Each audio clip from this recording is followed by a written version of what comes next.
రామప్రసాద్ గారు, ఎస్బీఐ ఫండ్స్లో మనం కొత్తగా వింటున్నది ఎస్ఐపి మిత్ర అని వింటున్నాము.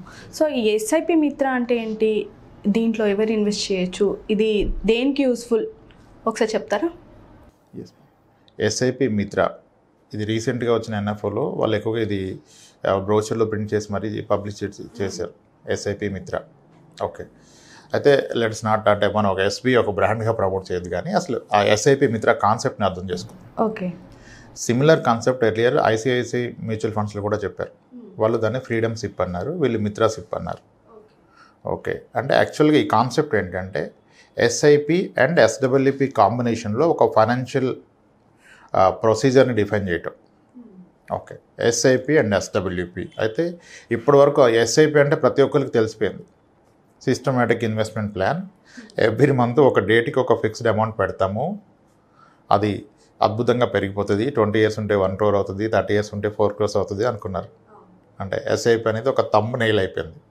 3,000 పెట్టండి 10 కోట్లు అని కూడా పెట్టుకోవచ్చు. ఎందుకంటే 10 కోట్లు ఎప్పుడు అవుతుంది, 30-40 years ఉండి అవుతుంది, అప్పుడు దానికేం వాల్యూ ఉండదు.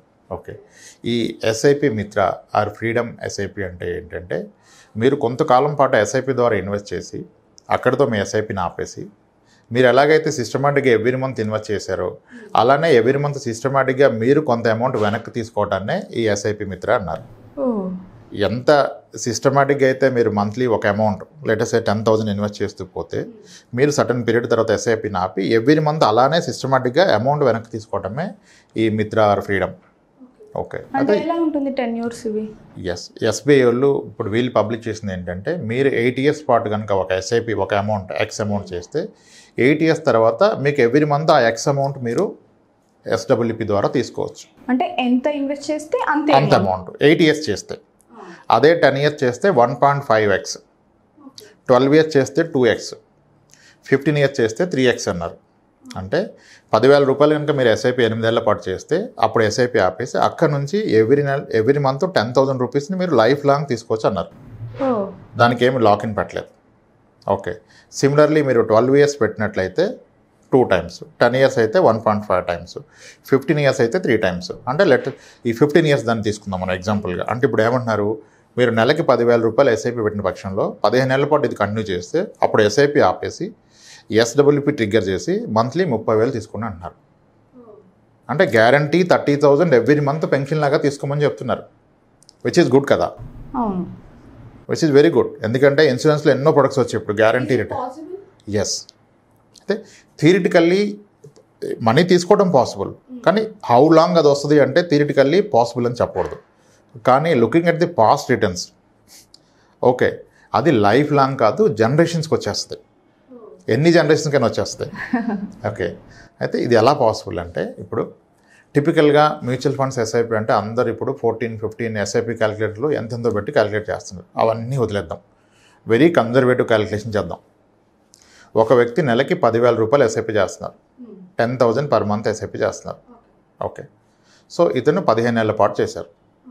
Okay, 10,000 SIP for 15 years period చేసి అది కనుక ఒక 12% రిటర్న్ ఇస్తాయి. 12% is a conservative return in the diversified equity fund. It's an equity fund, something like flexi cap, multi cap fund అనుకోండి.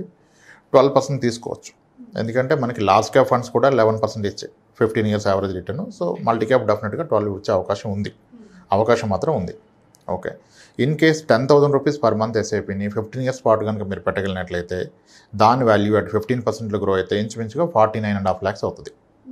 అంటే రౌండ్ ఫిగర్ 50 lakhs అనుకోండి. ఇప్పుడు ఏంటి, ఆ రోజు మీరు ఎస్ఐపి ఆపేశారు. ఎస్ఐపి ఆపేస్తే మీ మ్యూచువల్ ఫండ్ అకౌంట్లో 50 లక్షల రూపాయలు జమ కూడా ఉంది. మీరు రిడెంప్షన్ కొడితే 50 లక్షలు మీ అకౌంట్కి వస్తాయి. ఇప్పుడు వీళ్ళు చెప్తున్న కాన్సెప్ట్ ఏంటి, అప్పుడు మీరు ఆ అమౌంట్ తీసుకోవద్దు, దాన్ని అలాగే ఉంచి దాని నుంచి నెలకి 30,000 రూపాయలు ఎస్డబ్ల్యూపి ట్రిగ్గర్ చేయండి అంటున్నాడు. ఎస్డబ్ల్యూపి అంటే systematic withdrawal plan. Systematic withdrawal అంటే మనం ఎవ్రీ మంత్ వెళ్ళి విత్డ్రా చేయకుండా ఫస్ట్ ఆఫ్ ఆల్ మ్యూచువల్ ఫండ్ని మీరు ఎప్పుడైనా ఎంతైనా విత్డ్రా చేసుకోవచ్చు. అలా మీరు చేయకుండా సిస్టమాటిక్ ఒక రిక్వెస్ట్ ఇవ్వండి, ఎవ్రీ మంత్ 30,000 ఇవ్వండి నాకు ఎవ్రీ మంత్ ఫస్ట్ కానీ. సో దట్ ఎవ్రీ మంత్ ఫస్ట్కి 30,000 ఇస్తాడు. 30,000 ఎలా ఇస్తాడు, అక్కడ యూనిట్స్లో 30,000 వర్త్ యూనిట్స్ అమ్మిస్తాడు. ఇక్కడ ఫస్ట్ ప్రికాషన్ ఏంటంటే మీరు ఎస్ఐపి చేస్తున్న టైంలో మీరు పెట్టేది ప్యూర్ ఈక్విటీ ఫండ్. ఎస్ఐపికి ఎప్పుడు most volatile most aggressive pure equity ఫండే కరెక్ట్. ఎప్పుడు మీరు 15 years ఉంటాయి. మార్కెట్ వాలటైల్ ఉండి అప్ అండ్ డౌన్ ఉంటేనే మీకు ఎస్ఐపిలో 12-13% వస్తాయి. మార్కెట్లో ఎటువంటి బ్యాడ్ ఈవెంట్ జరగకుండా, డౌన్ఫాల్ లేకుండా కన్సిస్టెంట్గా ఎలా వెళ్ళిందంటే మీకు 10% రిటర్న్ రాదు ఈక్విటీలో. ఈక్విటీలో ఎస్ఐపి ద్వారా ఎందుకు ఎక్కువ రిటర్న్ వస్తుందంటే మార్కెట్ వాలటైలిటీ వలన వస్తుంది. సో మీరు 15 years పాటు ఉన్నప్పుడు diversified equity fund something like flexi క్యాప్లో ఉన్నప్పుడు 12% వస్తుంది. కానీ మీకు 50 లక్షల రూపాయలు వచ్చాక మీరు డైవర్సిఫైడ్ ఈక్విటీ ఫండ్లో అప్పుడు లంసం అయిపోయింది కదా, ఉంటే మాత్రం మీకు వాలటైలిటీ ఎక్కువ ఉంటుంది. మార్కెట్ 20% పడిపోతే 50 లక్షల్లో 20% వెళ్ళిపోతుంది, 10 lakhs. కాబట్టి అప్పుడు ఏం చేయాలంటే, ఇప్పుడు అందుకే వాడేమంటాడంటే ఎస్బీఐలో మీరు first source fund, target fund అంటాడు. అంటే ఎస్ఐపి కొన్ని ఫండ్స్ రికమెండ్ చేశారు వాళ్ళ దాంట్లో, అలాగే ఎస్డబ్ల్యూపీకి ఒక ఫండ్ రికమెండ్ చేశారు. సో టిపికల్గా ఏంటంటే మోస్ట్ ఐడియల్ సొల్యూషన్ మీరు ఏ ఎయిమ్స్ అయినా పెట్టుకోండి, ఎస్బీఐ ఐసిఐసి అవసరం లేదు. These two are very good fund houses. But అవే అని కాదు, మీరు కెనరా ఫండ్ హౌస్ పెట్టుకోవచ్చు, హెచ్డిఎఫ్సి పెట్టుకోవచ్చు, ఏ ఫండ్ హౌస్ అన్న పెట్టుకోవచ్చు. మీకు 50 లక్షలు జమ కూడాక దాన్ని మీరు ఒక హైబ్రిడ్ ఈక్విటీ ఫండ్లోకి మూవ్ చేయండి. హైబ్రిడ్ ఈక్విటీ ఫండ్లోకి మూవ్ చేయండి. హైబ్రిడ్ ఈక్విటీ ఫండ్ అంటే that is a combination of debt and equity.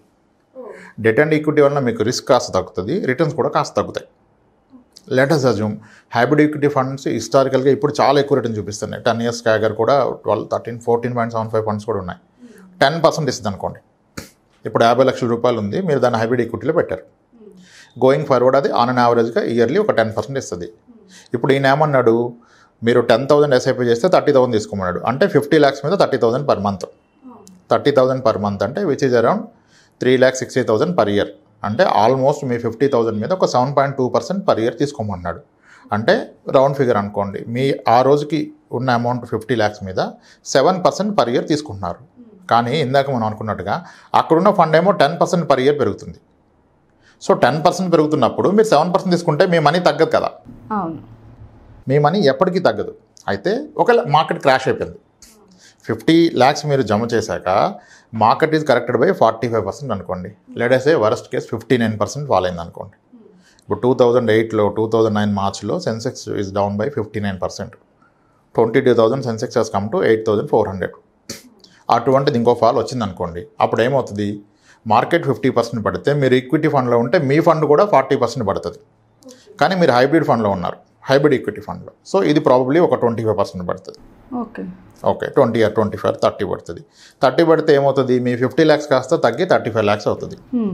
అయినా మీకేం అవసరం లేదు, ఆ మనీతో మీకు పని లేదు. మీకు కావాల్సిన నెలకు 30,000 కదా, మీకు 35 lakhs నెలకు 30,000 తీసుకోవచ్చు కదా రిడెంప్షన్ చేసి.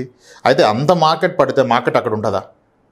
2009 మార్చ్లో ఫాల్ పడితే 2011 కల్లా మళ్ళీ సెన్సెక్స్ 26,000. సో కాబట్టి మీరు పెన్షనర్ కదా, మీరు మంత్లీ డబ్బులు తీసుకున్నప్పుడు మార్కెట్ పడితే కూడా మీకేం ఇబ్బంది లేదు. మీరు అనుకున్న SWP is like A guaranteed income. Every month మీకు 30,000 వస్తుంది. ప్రాబబ్లీ నెక్స్ట్ 1.5 yearలో 2 yearsలో మళ్ళీ మీ 35 lakhs 50 lakhs అవుతుంది. కానీ మీరు ఒక 10 years కంటిన్యూ అయితే hybrid equity fund on average 10% ఇచ్చేస్తుంది. అది 10 ఇచ్చినప్పుడు మీరు 7 తీసుకుంటే మీ క్యాపిటల్ తగ్గే అవకాశమే లేదు. ఇన్ఫ్యాక్ట్ మీ క్యాపిటల్ కూడా మళ్ళీ 15 yearsకి డబుల్ అయిపోద్ది. సో అంటే ఇట్స్ లైక్, అంటే మీరు పాస్ట్ హిస్టరీ చూసుకొని గత 15 years returns factoring all volatility in market factor చేసుకుంటే కూడాను ఇది క్వైట్ పాసిబుల్. 10,000 రూపాయలు నెలకి ఎస్ఐపి 15 ఏళ్ల పాటు పెడితే అక్కడ నుంచి ఎవ్రీ మంత్ 30,000 లైఫ్ టైం వచ్చేస్తాయి. సో అయితే 10,000 30,000 బాగుంది కదా రైమింగ్ అని పెట్టకూడదు. అసలు ఇప్పుడు 45 ఏళ్ళ వయసులో ఉన్న వ్యక్తి ఉన్నాడు, 60 ఏళ్ళకి రిటైర్మెంట్, దీని మీద డిపెండ్ అవుదామంటే ఫస్ట్ నెలకి 30,000 సరిపోద్ది ఆయనకి ఖర్చు. ఆయనకి ఇప్పుడే 30,000 అయితే 60 ఏళ్ళు వచ్చాక 30,000 అవుతుంది కదా, 60,000 అవుతుంది కదా. అప్పుడు ఆయన నిజంగా ఈ కాన్సెప్ట్ వర్కౌట్ చేయాలంటే నెలకి 20,000 ఎస్ఐపి పెట్టాలి. ఇక్కడ ప్రాబ్లం ఏంటంటే రిటర్న్స్ ఎంత అవుతుంది అంటున్నారు, కానీ నాకు ఎంత అవసరం చూడట్లేదు. ఖచ్చితంగా ఆయనకి 60,000 కావాలంటే 20,000 ఎస్ఐపి పెట్టాలి, 15 ఏళ్ళు టైం ఉంటాయి. ఓకే, ఇలా పర్పస్ని ఐడెంటిఫై చేసుకొని as a concept it will work out. కానీ amount may not work out for you. మీరు ఐడెంటిఫై చేసుకోవాలి మీకు ఎంత కావాలో. This is a very good concept, SIP SWP concept. అంటే ఇప్పుడు ఎస్ఐపి పెట్టే ఎస్డబ్ల్యూపీ స్టార్ట్ చేయంటే అవసరం లేదు. ఇప్పుడు ఆల్రెడీ రిటైర్డ్ 60 years ఉంది, ఆయన దగ్గర 50 లక్షలు ఉంది.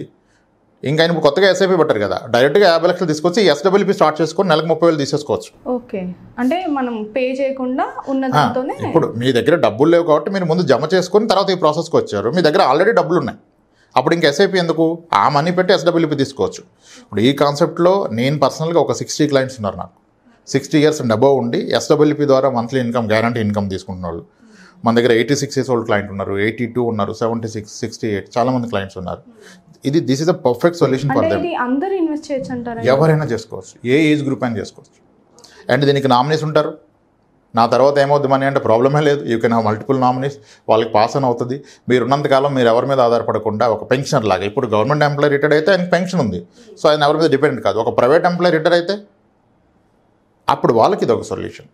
ఎస్, ఇది ఒక అద్భుతమైన కాన్సెప్ట్ అండి, దీన్ని అందరూ వాడుకోవచ్చు. ఓకే రాంప్రసాద్ గారు, మరి టెన్యూర్ అనేది 8 to 15 years అంతవరకు ఉంటుందా? ఎటువంటి టెన్యూర్ ఇక్కడ కాంప్లికేషన్ లేదు. వాళ్ళు ఐడియల్గా ఒక సినారియో చెప్పారు. మీరు ఎన్ని ఇయర్స్ అయినా పెట్టుకోవచ్చు. 8 years పెట్టుకుంటారా, 10 years, 12, 15, 20 years, ఎంతవరకు మేము కట్టగలుగుతామో. ఎస్, మీకు అంటే మీ అవసరాన్ని బట్టి మీరు కట్టగలగడం వేరు, మీ అవసరం వేరు. అంటే ఇప్పుడు ఒక 10 years అనుకుంటారు, మరి 8 years తోనే ఆపేస్తారు. చేసుకోవచ్చు, 8 months తర్వాత కూడా ఆపుకోవచ్చు, 8 days తర్వాత కూడా ఆపుకోవచ్చు. కానీ ఆపితే మీరు కట్టింది ఎంతో లేదు కదా, దాని మీద మీకు ఇంత రాదు కదా. వాళ్ళందరికీ అర్థమవడం కొరకు 8 years అయితేనేమో 10x పెడితే x అమౌంట్ వస్తుంది 8 years, 10 years అయితే 1.5x, 12 years అయితే 2x అన్నారు. కానీ వీటన్నిటికన్నా ప్రాక్టికల్ వే అయితే 15 yearsలో 3x ఈజ్ మోర్ ప్రాక్టికల్, ఎంత మార్కెట్ వాలటైల్ ఉన్నా. సో 15 years పాటు మీరు పెట్టిన దానికి 3 రెట్లు మీకు ఎవ్రీ మంత్ ఇన్కమ్ అయిపోతుంది. సో అద్భుతంగా వర్కౌట్ అవుతుంది, ఎవరైనా కన్సిడర్ చేయొచ్చు, తీసుకోవచ్చు. Thank you. Right, thanks.